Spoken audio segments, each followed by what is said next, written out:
What is up, Anchorman Nation? I'm your host, Lachlan Skinner. Let's get right to the review. And the review is Anchorman, The Legend of Burgundy.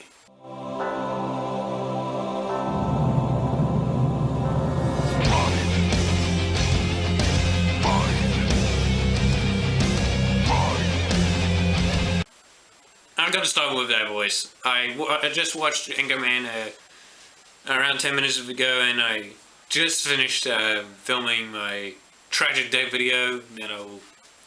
You've probably seen it by now, or seen this first. But this review is all about Burgundy.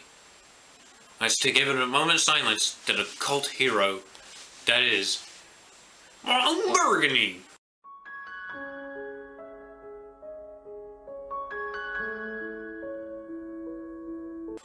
Anchorman, The Legend of Burgundy is a 2004 film directed by Adam McKay. You've probably heard the name Adam McKay from many comic films, like 10 a Day of Nights, The Legend of Ricky Bobby, which I kind of call it, Step Brothers, which I personally liked, and he directed The Other Guys. And his recent film, The Big Short, I think it was, that he directed, is definitely a turn for him, but this is one of his comic goals, as he helped create a cultural character in Burgundy. As sexist and straightforward, and he can erase anything that's in the teleprompter.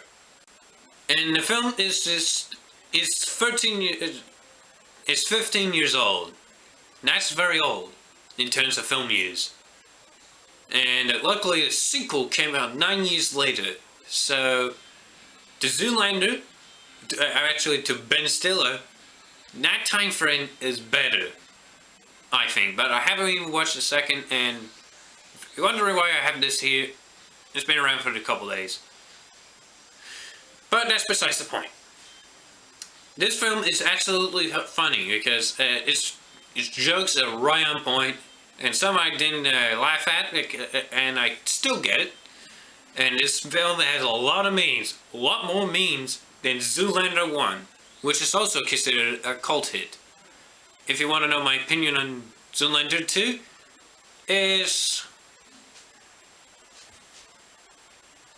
but that's when I'm talking about this. I'm always a fan of Will Ferrell when he's at his best. This is one of his films at his best, and I like this film, as everyone does, since it became a huge cult hit after it came out.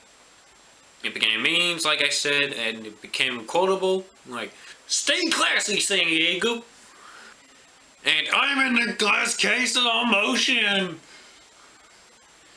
which is definitely gold.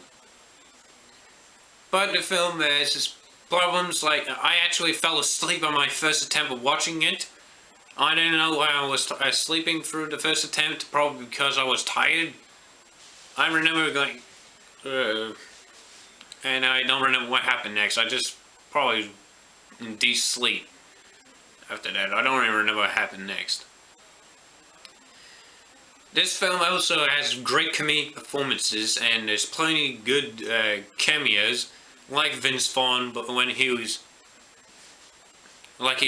in Vince Vaughn, as Vince Vaughn, when he's at his prime before Delivery Man.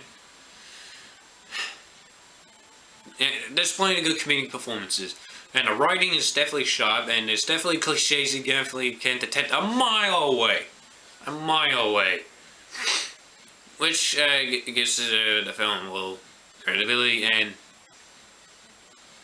some jokes are still funny, even though I watched the film 15 years late, in full, I should say. And the rating system, if you remember from my vacation review, is Roger Ebert's score of 4 stars, which is community levels. This film gets 3.5 out of 4. and that's just showing. And I'm gonna ask you this. I don't ask you to comment very often, but I thought like this is a good time to ask. What is your favorite cult hit comedy film? I have plenty of cult hit comedy films to choose from, but I would have to go with Anchorman because it's actually a lot funnier than the first Zoolander. I noticed that the first Zoolander has actually gone a little bit worse thanks to its sequel. That's how I feel, but you never know. I might actually still like the first one, even though the sequel might tarnish his legacy. And now I leave you, my nation, and stay classy, Anchorman Nation, and I'll see you next video.